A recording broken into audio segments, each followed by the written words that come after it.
welcome back to the Pregnancy and Postnatal Entrepreneurs Collective podcast. I'm your host, Niamh Cassidy, and if you've never met me before or this is your first time listening to the podcast, welcome. I am really happy to have you here. So my story is that I am a IBCLC and antenatal educator, but when I started all of this 7 years ago, I was cancelling classes, I wasn't getting clients, and I was just really stressed out. And I spent the next few years learning how to be a business owner and a birth worker. So this podcast shares my journey and shares everything that I've learned along the way, as well as some great guest episodes as well. So today I am talking about a pretty important topic, but it came up because I was supposed to publish a guest episode this Wednesday. I publish every Wednesday, and it didn't suit that particular guest to have the podcast out this week. So I said, well, I'm just going to record something else. And I asked the audience last night, I said, what are some topics that you would like to see covered on the podcast? And got a good few responses, and I've kind of grouped them. So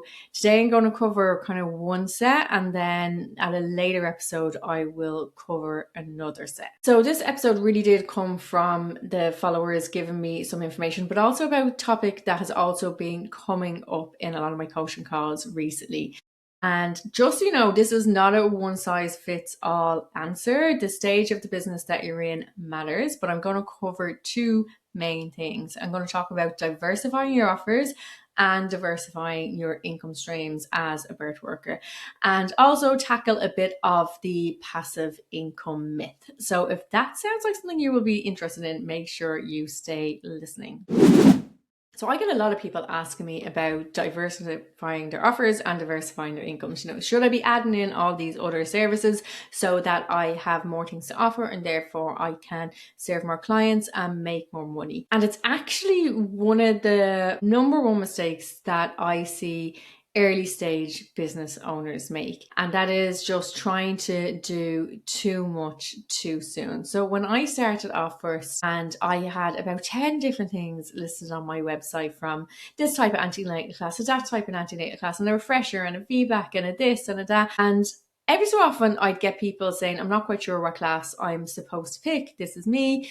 And that just showed me that people were confused. But also I was seeing that people were landing on my website and then they weren't booking at all. So there's a saying that a confused buyer doesn't buy, or something along those lines. And it's definitely true, but it's not just that. It's not just that we can be offering too many things for our clients to really understand. What also happens is that we get really excited when we start our business and we think, okay, you know, I've trained as an antenatal teacher. This is me. I've trained as an antenatal teacher. So I'm going to offer antenatal classes, group in-person antenatal classes. Oh, but what if people want to do them online? So I'll offer online antenatal classes. And then what if they only want to do a refresher? Well, I'll offer refreshers. And VBAC is my personal story, so I'll offer VBAC classes, and I'll offer classes for partners, and I'll offer classes for same-sex couples on their own, and I'll offer this, and I'll do recorded classes.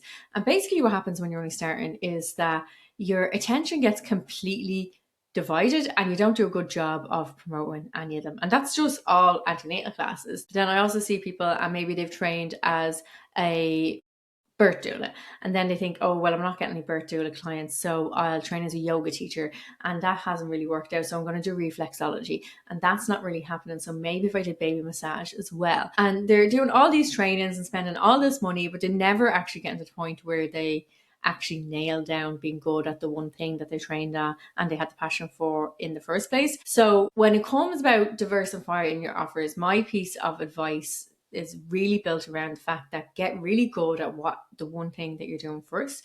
So not just be good as a practitioner, be good at promoting it, be good at getting loads of clients. And then when you're getting consistent clients from the thing that you're offering already, and if maybe you're getting a little bit bored or you do want to add in something else, maybe you feel you can only take this many birth clients, but you could be doing something else during the day when you're on call for births, then you might say, okay, well, I'm going to add in antenatal teaching, or I'm going to add in baby massage, or whatever it might be.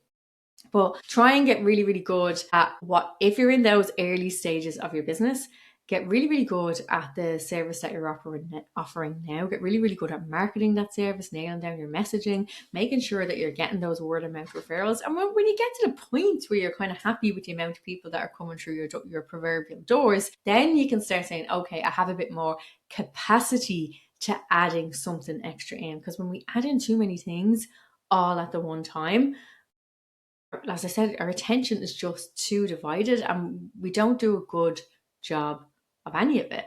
So really, really try and nail something down once or at first before you start adding in other things. And then you might choose, you're like, actually, this is going so well. I don't want to add in anything else. I'm doing really well. I'm getting really known for this piece of work. And that's absolutely fabulous. That means that you don't need to add anything else in if you don't want to. Or sometimes what happens is we get really good at doing something and we get really the clients are coming and then we might start to get a little bit bored, and that's okay as well. So if you need to like add something else in because you're not getting the buzz as much from what you were doing before, then absolutely go and retrain or do more training or add in something that you've already done your training for.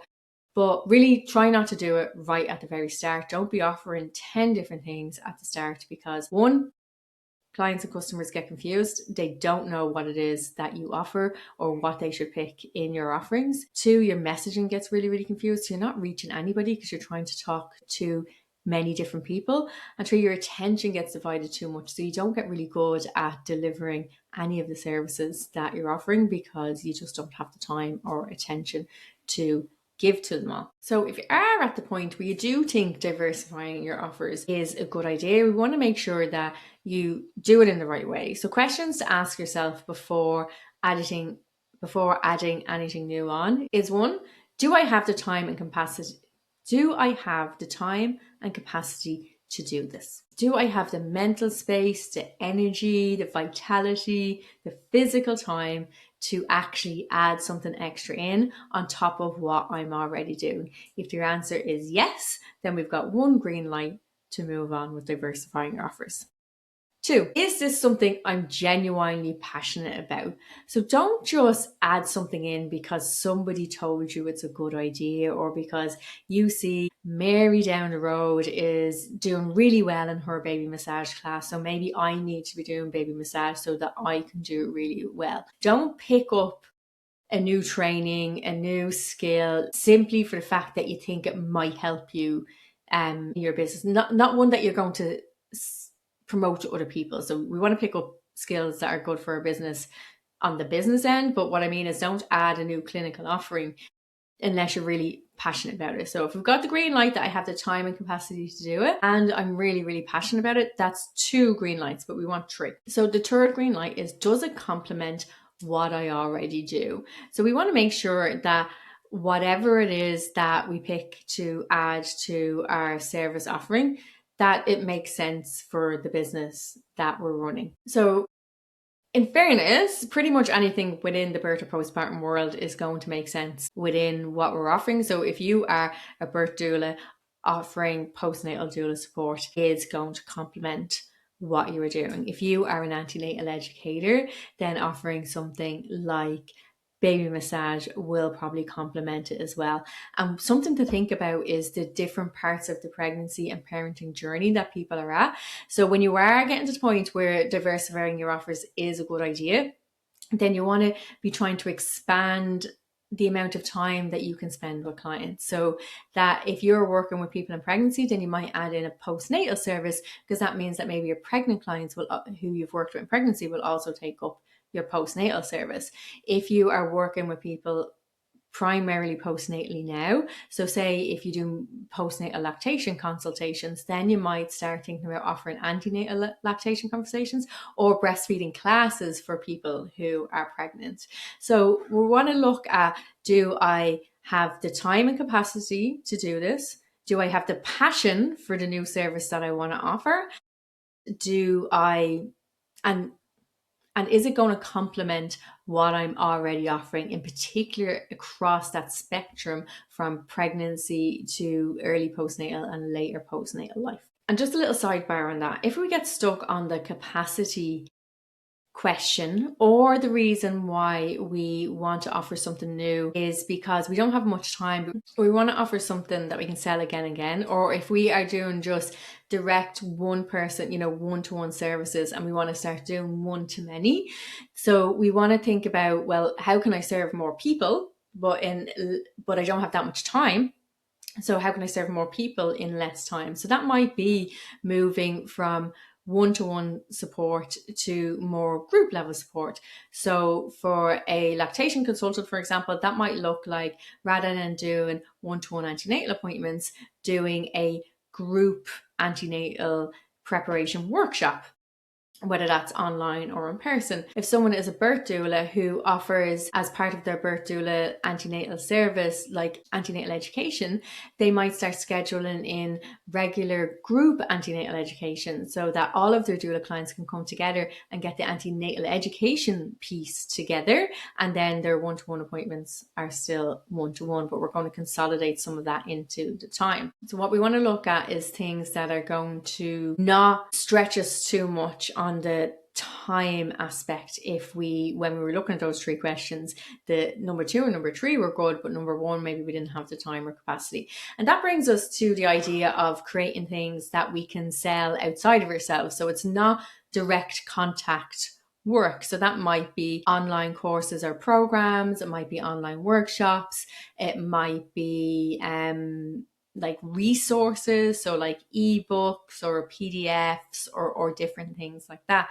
So when we're thinking about creating these resources, one of the huge mistakes I see people make, and please don't do this, is they spend ages creating some course, like saying they, or a hypnobirthing course, and they create 8 pre-recorded modules, and then they're like, okay, I'm going to sell this, and then they put it out there and nobody buys. Or they come up with their own program, so they put together a bunch of different things that they've learned and they know it's really, really good, and they package it and they record it and they edit it and they spend money and time doing all this, and then they go sell it and nothing happens. So it's a really, really good idea, if you want to do a pre-recorded workshop or course or anything like that, to actually run it live at least once before you start like professionally recording it or even recording it at home for selling. So what I mean by that, so say I used to do a back to work and breastfeeding workshop, and then I had a back to work and breastfeeding course. So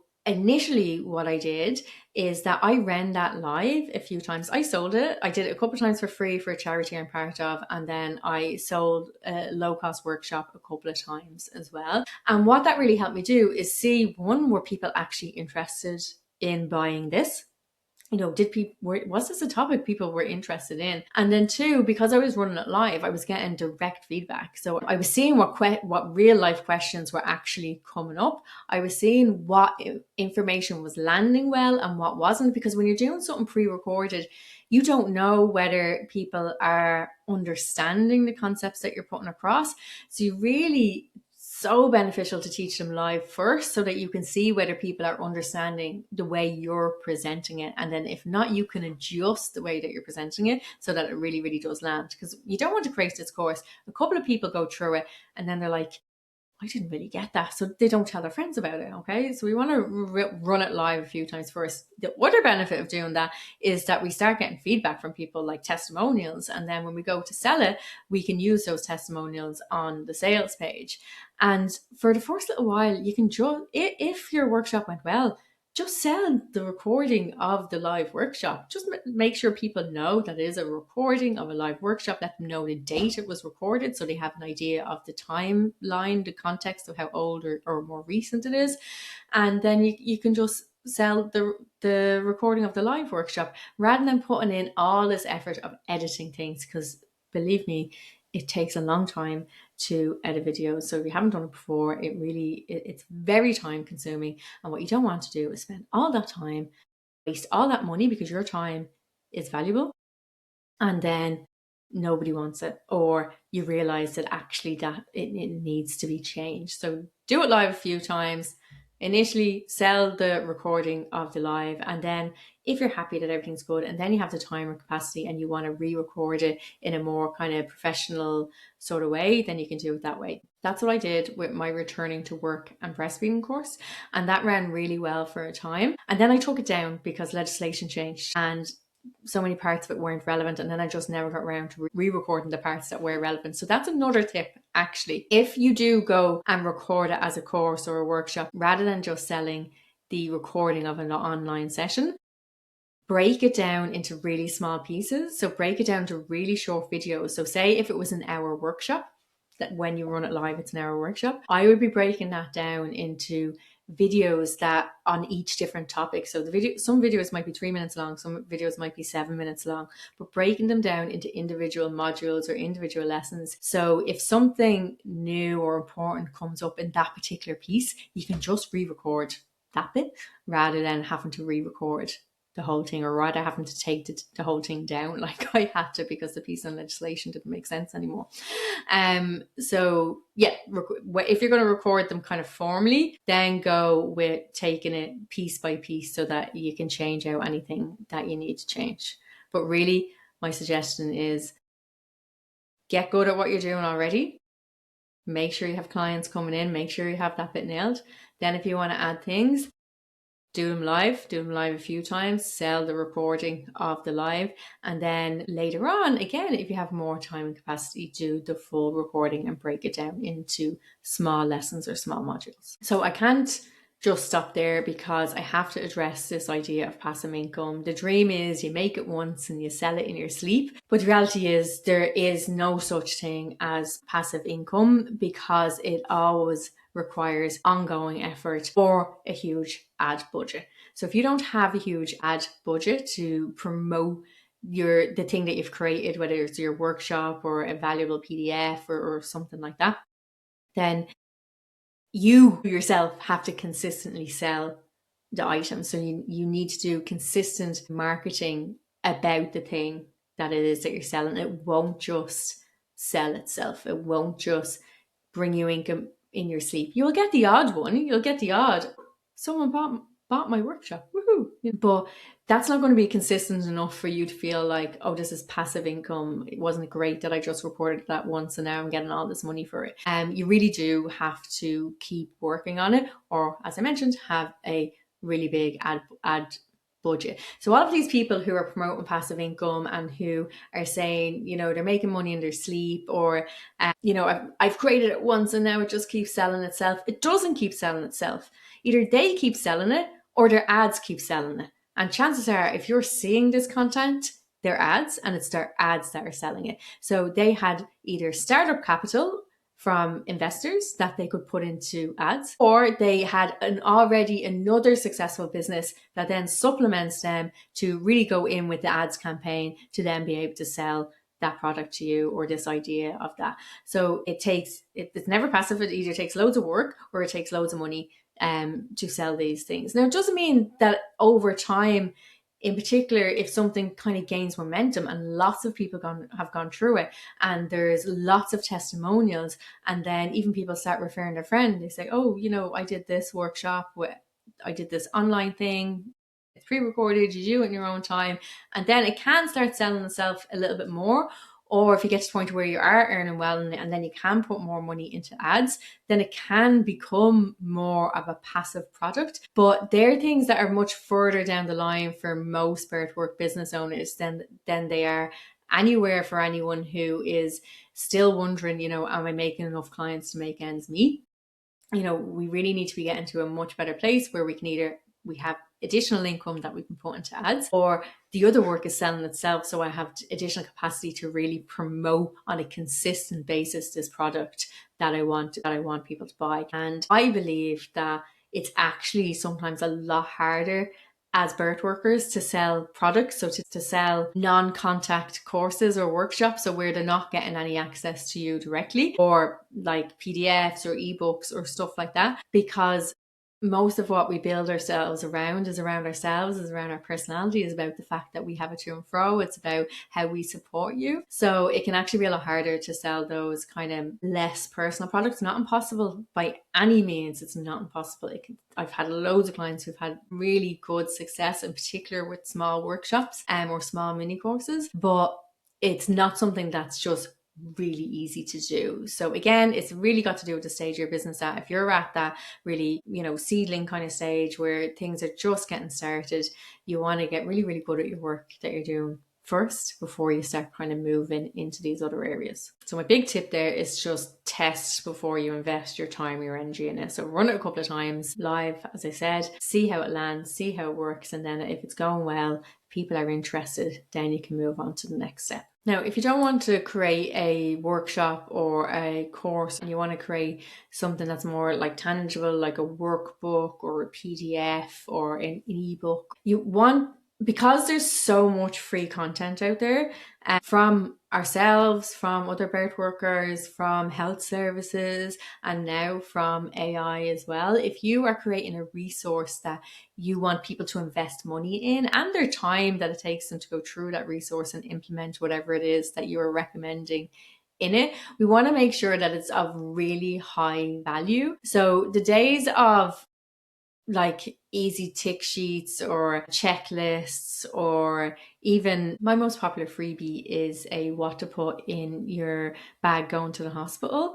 But I couldn't sell that because there's so many other ones out there. It works well as a freebie because people are like, oh, I kind of trust her. She has this free resource, so I think she knows what she's talking about, so I'll get it. But they'd be highly unlikely to actually see the value on paying for that because there's so many other varieties of them out there. So if you're creating a resource, just make sure that's really high value. You don't want to be skimping on it. What I'm saying is you don't want to be just giving them a little bit and then hoping that they want more. So people used to teach a lot, you know, in these low cost PDFs or freebies to kind of like give a little bit and then, but not enough for them to actually get the result that they need. And then they'll be like, oh, well, that was good, but I need more, so I'll go to you. If you're actually putting a price tag on that, you want to make sure that whatever the person gets, that it does what it's supposed to do, that they get all the information that they need to do the action or have the result that they wanted from their purchase. And you want to make sure that your marketing and your messaging is really, really clear about the value of this product and why it's so valuable. And that might be because of your professional and personal experience that you've put in it that maybe other people don't have.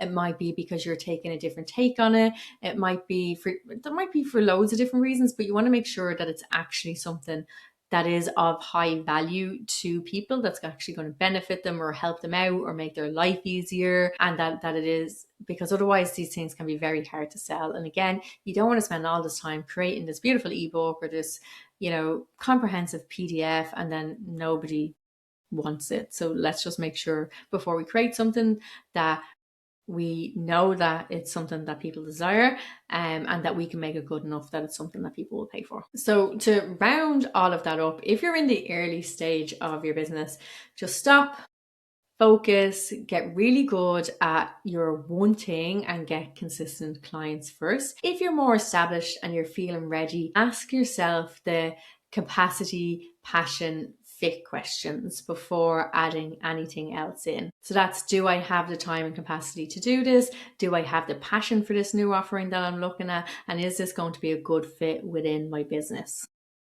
So do all of that before adding in anything extra. And we need to remember that passive income is a myth. We need to factor in the ongoing marketing or the ads budget. And before you commit to building something, whatever that is, test your idea live if you can before investing any time or money into producing it. And remember, too many offerings equals to confused buyers, which equals to people leaving your website and not doing anything at all. So get known for something before you add to it. So if you enjoyed today's episode or you have any questions, I'd love for you to DM me. Typically the best place to get me is on Instagram, but you'll also get me on YouTube and LinkedIn as well. And as I mentioned, I just grouped a couple of the questions today for this episode, and some of the other questions that were coming in were a lot about social media. So about how many platforms I should be on, do I need to show up on video, you know, how do I market myself? So I will be doing another episode in the future to cover those topics as well. So I hope you have enjoyed